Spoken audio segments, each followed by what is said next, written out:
I do not have the Rona.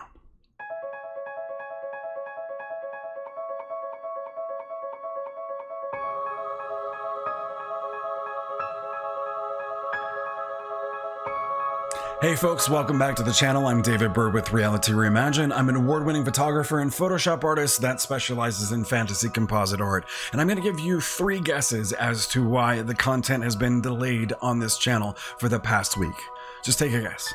I have been sick for the entire week, and thank God I do not have COVID-19. I just had a bit of a cough that took a toll on my pipes, and I'm getting much better. Energy is coming back and so forth. So content was delayed partially because of that, but also I picked up some commercial work in the past couple of weeks, one of which was a writing assignment for Shutter magazine, which is one of the industry's leading photography education magazines. It comes out every month. The contributors to the magazine are some of the top working professionals in our field, and I absolutely love writing for the magazine and contributing to it. So when I got back into the studio recently to record video content for all of you in photography education, I also had to add elements into that narrow window of time for the magazine, as well as the other commercial work that I picked up. I did record the video content for all of you, but as I looked at the footage, I'm just not happy with it. It doesn't meet in the middle. It was a little bit rushed, and I want this photography education to start strong for all of you and guide you forward in that, as well as Photoshop education. So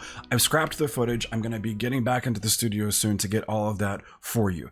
But what I wanted to do today is an idea that I've had for a while for the channel, which is to take a piece of my artwork and essentially do a breakdown video. I want to show you the process in Photoshop of how it was created, talk about the photography, and find some teaching moments in there that can guide you not only in photography, but and in Photoshop as well. So we're going to be looking at a gelled glamour image today that actually debuted in the July edition of Shutter magazine. I'm very grateful when they pick up my artwork and share it in the inspiration section. It means an absolute lot to me. So we're going to look at an image today and talk through all of that. But before we hit Photoshop, if you're new to the channel, welcome. If you're returning, welcome back. If you like the content you find today, make sure to give the video a like and consider subscribing. New content debuts each week in photography and Photoshop education when I'm not sick. So make sure to hit the bell when you subscribe so you'll be notified of that new content when you return to YouTube. So with that, let's hit Photoshop and take a look at a piece of gelled glamour artwork. To get started, let's make an introduction. This is Savannah, and you can see more of her amazing artwork by visiting her Instagram account at the link below. This is the final piece of artwork that went into the magazine. Let's start the breakdown today by looking at the original image straight out of camera, and let's first talk about the lighting. There are 3 Godox AD600 strobes in this scene, 2 on either side, camera left and right, that have the orange gels on them. They're using 12 by 55 inch strip boxes with grids inside to really control the throw of the light so that we can sculpt her in this profile pose that she is in. The third light is above her with a blue gel that's using a 33-inch beauty dish with a diffusion panel and grid to again control the throw of the light. It's just outside of the frame so that the light would be strongest on her forearm, and as it cascaded down, we would have just a little bit of subtle variation to the blue as it interacted, as the light fell off, and it interacts with the orange, her lingerie, her hair, and so forth. Why did I choose blue and orange? Well, her lingerie is blue, and this is what she wanted to be photographed in, so instantaneously I knew I was going to choose orange because blue and orange are opposite of each other on the color wheel. I talk about that in other videos on the retouching series on this channel, so if you are not familiar with that, with the color wheel or things like frequency separation and dodging and burning, which is part of the retouching process of this image, look at the videos above that will take you to the retouching series on this channel, but do that at the end of this video, not right now. So blue and orange are in the scene. It's working with her lingerie. It's also working with her hair because her hair is red. So that blue and red are often paired together. So there's a color harmony through this entire scene. If we also look at her body, we can see that she used an oil, essentially a highlighter oil in strategic parts of her body so that her skin would be even more luminescent, and the light would bounce off of it, and we get those wonderful specular highlights that are indicative of gel photography, specifically gel glamour photography. For the strobe that's on camera left, I actually brought it into the scene just a little bit closer to her than the one that's over here on camera right. That also caused this hot spot to be on her right hip. The reason why I brought it in closer is because I wanted a subtle variation in the orange tone. I wanted it to have just a little bit of a different variation to that color than the one over here. Even though they are the same gel diffusion material, the same plastic, the same color, because the light sources physically move closer to the model on camera left, we get just a little bit of a varying tone because it's a little bit brighter. Let's talk about the pose. This is a pretty classic pose with some classic elements that are coming into play. We have a typical S curve that we can see from her back coming down through her hips and her legs, because her right leg closest to camera, she's got her knee bent, and then we have that flow. Let's look at her hands. Her hands are soft. Here, where it's connecting to her arm, they're not physically strong, not claw-like. This one is the closest to a claw-like, but it's very relaxed. Her arms are relaxed. We have nice triangles in her arms. Her face is windowed by her arm here in the negative space against the paper, and we have this soft hand here.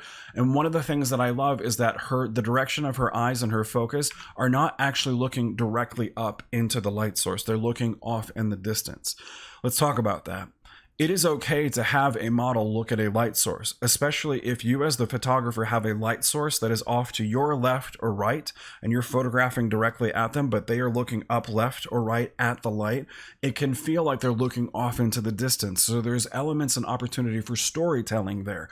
However, when they don't look right at the light source, they look somewhere else, for me, it gives the opportunity to really solidify and make that storytelling moment stronger. Because we know as an audience, when we look at this, our brains can understand there is something directly above her that's cascading light. If she's looking right at it, she's connecting to it. So like, for instance, if that was sunlight, quote unquote, she's looking right at the sun. That's a different storytelling element than if she's looking off in the distance instead of looking right at the light source. So that's why I like the direction of her eyes and where they're going into this scene. Again, classic poses of the S curve and so forth. But I want to talk about one of the major elements of this breakdown. I want to talk about something here that comes into play of a potentially sensitive issue. And this is about looking at her body and looking at the flow of her body, the contour of her body, and ultimately what choices we would make as a Photoshop artist to start changing things. So I'm going to speak very truthfully and very directly. I do not mean any of my words to be insensitive at all, but I want to be honest about some of these things. Savannah obviously is physically fit. She does not carry a lot of excess weight. I am body positive. I have no problems with varying body weights and shapes and so forth. And the folks that celebrate those varying body types, as long as they are being healthy, whatever end of the spectrum they're on in body shape and body weight, as long as they're being healthy, I respect that. And I think there's a place for all of that in artwork.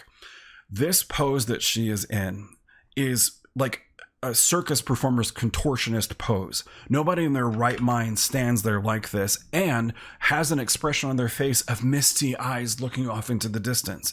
So first and foremost, Savannah is to be commended. She's to be congratulated because she's in a difficult pose where there's a lot of moving elements here. She knows her knee has to be bent to a certain degree. She's pushing her tush out. She's arching her back. She's pushing her sternum up and forward. She's got her hands relaxed. She's got her lips parted. Her eyes are drifting, and she has to hold this for however long the jerk photographer says, well, hold it, just keep holding out. I just want 100 more frames of this.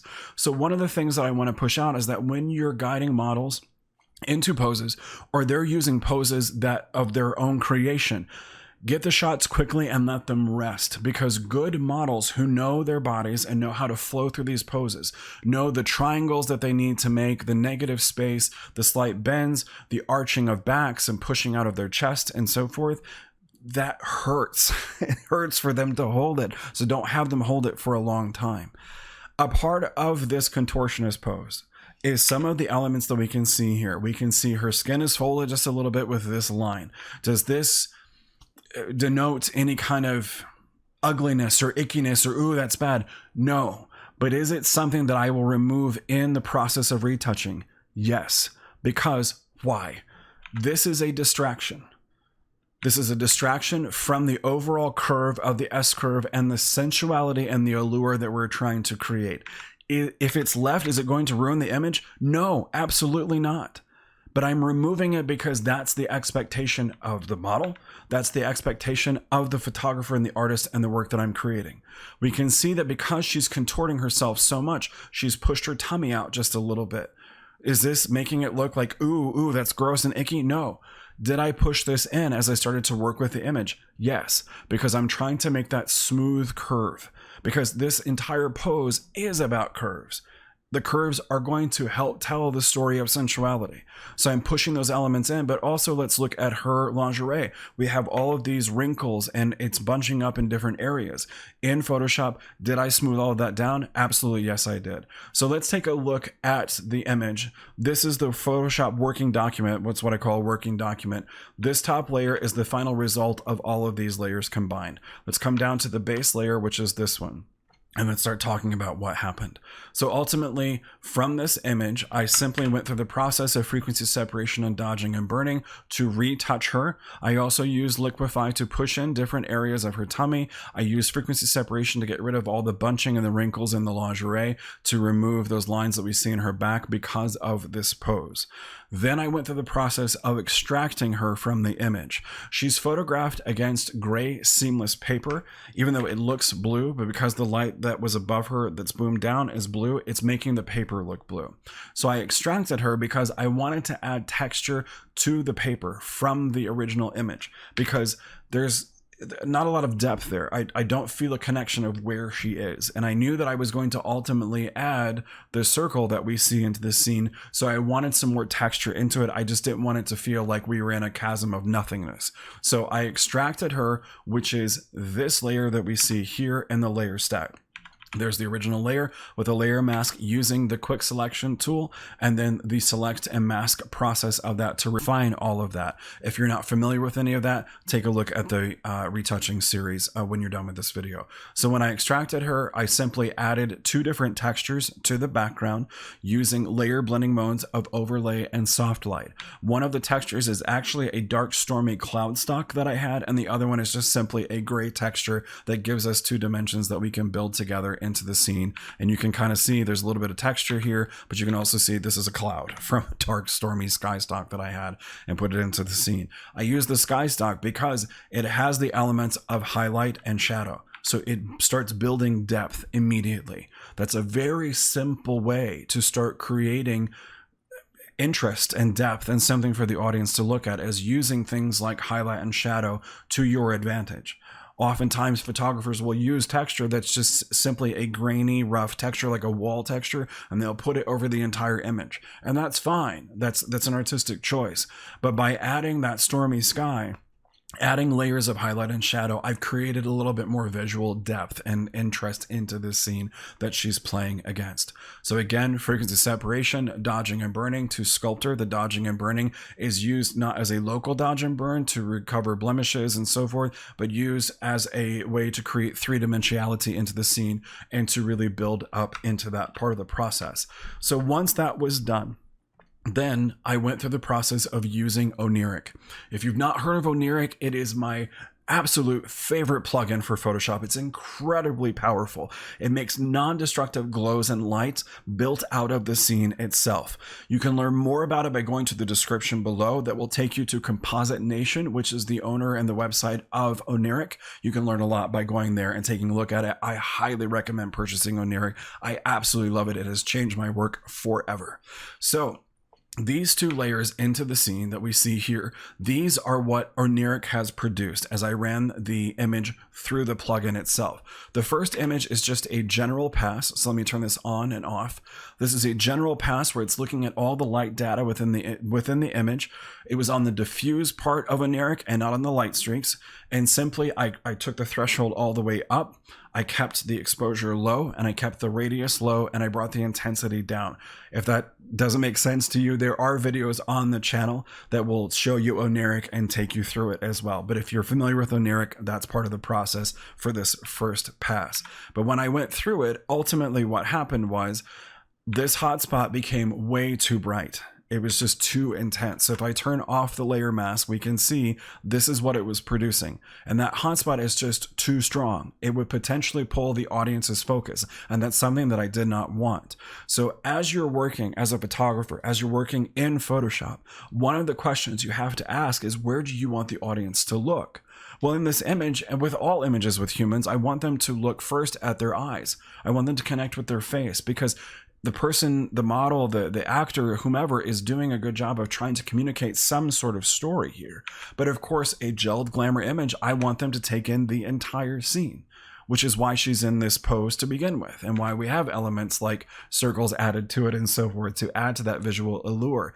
But with this hotspot, it potentially is going to pull the audience's focus where they're going to go right here and look at her tush and look nowhere else. And I'm not that kind of photographer. It's not that kind of photo shoot. So ultimately, when I produce the element from Oniric, I used the layer mask that comes with that layer and just simply painted it out. So we're looking at the layer mask itself. Anywhere where you see black is where I started reducing the effect of Oniric. You can see it's really strong right here where I painted black. It's very light in some other areas because those areas were just ultimately too strong and was potentially pulling focus. Then I did a second pass of Oniric that was meant for the top of the scene, and this is where I used the light streak section of Oniric, not diffuse. So I could add in those subtle light streaks that are, again, picking up on the strongest points of light within the image and building the streaks. I used the streaks detail slider, which is new in 1.2, version 1.2 of Oniric, which is that light streaks is amazing. It's a game changer. I love it. Or maybe that was in 1.1. I think 1.2 was the light dispersion, which is also amazing. Again, I love Oniric. Check it out. Go to the description below. So the second pass here, if we take just a look at the layer itself, it's kind of hard to see, but you can see a little bit of the outline and the shape. These were for the streaks, and they were just based upon the strongest light sources in the scene and just adding some of them. I also added into the scene, artificially, I used some of my custom brushes that I have created. I created these for Photoshop to be used for composite work, specifically cyberpunk work, but they also work really well with Oniric. As a matter of fact, the circle is one of my custom brushes. So if you're interested in looking at those brushes, there's a link in the description to my website where you can see the brushes. There are also tutorials on this channel doing gel glamour, showing you how the brushes come into play and working with Oniric. So check out those videos first before you go to the website so that you can see what's what with those. So those are the two layers of Oniric. Then of course I added the circle to the scene, and the circle is a problem. And let's talk about it. If this was a real source of light behind her, if this was a composite, it is a composite. I composited this into the scene. But if this was a real light source, then wherever it interacted with her hair, we would have blooms of light that would come through, where the light would pass through from behind, through her hair and around, and that would create light that spills around the three-dimensional object that's sitting in front of it. So that's one of the problems that is created by choosing to put the circle into the scene. The other one is the layer mask of her hair. So if we zoom in and look all the way in, we can see through this area through here, this is the original paper. The original blue paper, we can actually see a different tone of blue here than what's coming from the circle itself, which is more of a teal. This is more of that original blue from the original image. And yes, there are some strands of red here, but there's a lot of gray space through here that's that original background. We don't even see the texture in there. So when I started working on this layer mask here, this is the layer mask and the view of it. I left a lot of this ugly edge because I wanted some of that fraying of it so that the colors and stuff would wrap around. But let's go back to the normal view here. Focus on this section here of the shape of this right through here. So that's that same section right through there. I spent some time painting away some of that gray, some of that paper, painting it away so we would see the new textures and the lights coming through and so forth. And it just looked horrible. And I kept painting and I kept painting, and I spent too much time on it. So one of the strongest teaching moments that I can push out right now is that when you're working on a layer mask, especially from a perspective of compositing, and you're working on hair, which is the hardest part of a layer mask and compositing, you're zoomed in, you're painting it in, you're looking at it in this view, and you're using your brush, and you're painting back and forth, and a small brush, big brush, and custom brushes and everything else. Hit Controller Command and the number 0 and zoom all the way out. And the moment I did, and I looked at this and I went, dude, you're wasting your time. Nobody, because that little problem is right there, that tiny little spot in her hair. Nobody's going to see that. When they're looking at it in social media, on my website, in a magazine, if it's lucky enough to get picked up in a mag, nobody's going to see that. Nobody's going to care. So I wasted time because I was trying to be too perfect. I was trying to be too literal. Now, I know this is ambiguous at best. Don't waste your time, but spend time doing as good of a job as you can. Don't just look at it and go, oh, that's too hard. I'm just going to leave it look like crap. Who cares? Spend some time, because it is your artwork.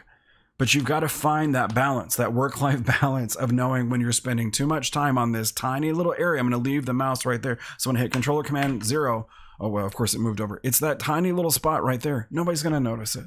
So try to be objective in that process. So ultimately, when I added the circle into it, I knew I needed to add some other elements to add interest to it. It's got the glow, but I want to take it one step further. That's another teaching moment. When you're working on images like this, where you're doing some kind of conceptual designs and glamour and so forth, adding a circle is not enough. And you add some light to it. Are there other things you can add to the light of the circle to make it even more believable or more visually interesting? So what I did was these two blank layers here, they are clipped to the layer of the circle. So when I turn them on, let's turn them on and off again. Look at the circle. It's getting these outer glows to them. It's an atmosphere kind of feeling. And all I did was I made blank layers in Photoshop, clipped it to it so it would only affect the layer of the circle. And then I used a haze brush that I have created and painted blue very lightly. So let me show you very quickly. I'm going to unclip these two layers. I'm going to put a blank layer below them and fill it with black so you can see. Let's zoom in a little bit. The haze brush was using blue and white, painting it into the scene at a minimum flow, and the blending mode of these layers are color dodge. So because of the blending mode, any of the colors that I paint in, they're going to dodge what they're connected to, which makes it brighter. So that when I remove this, and let me delete that layer, and then I'm going to clip these two layers back to this one so they affect only that. When I remove these, they're dodging it and adding more light and adding more atmosphere, making it feel like the circle has some more interesting elements to it. And then the final two pieces here, if we zoom in, I got a little irritated because I was still trying to be a perfectionist. So I added these two blank layers, and these are simply just little blooms of white. I just painted white, pure white at a very low flow into the scene in those areas where light would spill around the three-dimensional object that's in front of it. So once all of those layers are combined, I ultimately made a composite layer at the top of the document that's all of the active affected layers. And then what I do is I take this layer, I right click anywhere in the layer where there's no words like the layer name, and then I come to duplicate layer. And in this dialog, I can name it something if I want to, but I come down to where it says destination and document. Right now, the destination is this exact document that it's in. But if I click this and come down to new and then hit OK, it makes an entirely new document in Photoshop that is just this one layer of everything. The reason why I do this is because then I can save this document here that's called Untitled 1. I can save this, and that's my working document of all of this, so that if the client comes back and says, hey, I want to change to it, or I catch an error or something, I always have this to fall back to. This layer is then what I would start doing the artistic enhancements to, adding elements to it. And I've talked about this in previous videos on the channel, where most of my artistic work, 99% of it, is using these adjustment layers that are built into Photoshop. I use these into the image from a process, a foundation of color, luminosity, and detail. Those three elements of the image, I think about those and think, what can I do to add an adjustment layer that will address more color, will address the luminosity within the scene and the details, and start building an artistic process on top of it that ultimately leads to this final piece of artwork. So let's have some final thoughts and finish up this tutorial and this breakdown video today. So a couple of elements that I want to touch on. First and foremost, I want to go back to that retouching talk and what you choose to manipulate in an image. Clearly in our industry, the expectations of beauty have been skewed all over the place. We have seen examples of this time and time again. We've seen examples of models that go too far in one direction of their health and their body weight to try to appease these standards of beauty. I've never been a fan of that. When I'm in the checkout line of the supermarket and I look at magazines, I look at them and I just giggle, because most of the time they are retouched to a point where the human being no longer is real. And good retouching, good skin retouching, good dodging and burning and movement and liquefy and so forth, that's a true art form where folks get paid a lot to do that, but it can go too far so quickly. So it is something that I strongly recommend. It is okay to use Liquify and start pushing in little bits and pieces of the person's body or the clothing. It's okay to use frequency separation to remove wrinkles in the clothing and folds and wrinkles in the skin. Just don't go too far. Set the expectations with your client. Make sure that you're meeting their expectations first as well as yours. If they're coming into it expecting a certain level of body positivity and body image positivity, and you change all of that, you are doing so much damage, and that's on you. So you've got to be responsible with it. You've got to be responsible when you're in Photoshop. Don't take things too far. And that dovetails right into when you're working on a layer mask. Ask yourself, is the audience going to see that? Are they going to care that they can see through a little bit of those strands of hair? And if one person zooms in all the way and pixel counts and says, that's not real, well, good for them. But 99% of the time, nobody's going to see that. Hotspots. The hotspots in the scene, in that final image, I'm going to bring it up right now, I actually decided to use the hotspots to my advantage. The hotspot on her right hip. Ultimately, what I went through, if you look at her right shoulder, there's 2 hotspots. If you look at her cheek, there's a hotspot. Her ear, her hand, her forearm. I use the hotspots to hopefully motivate the audience to travel through the entire image and take it in. Because I knew the hotspot on her hip was too much, and it was a result of Oniric. It was also a result because I brought that strobe closer into the scene. I did not want to get rid of Oniric, so I said if I can't get rid of it and it's there, I'm just going to add others and hope that it promotes the audience to go through the entire scene, because there's a lot to take in.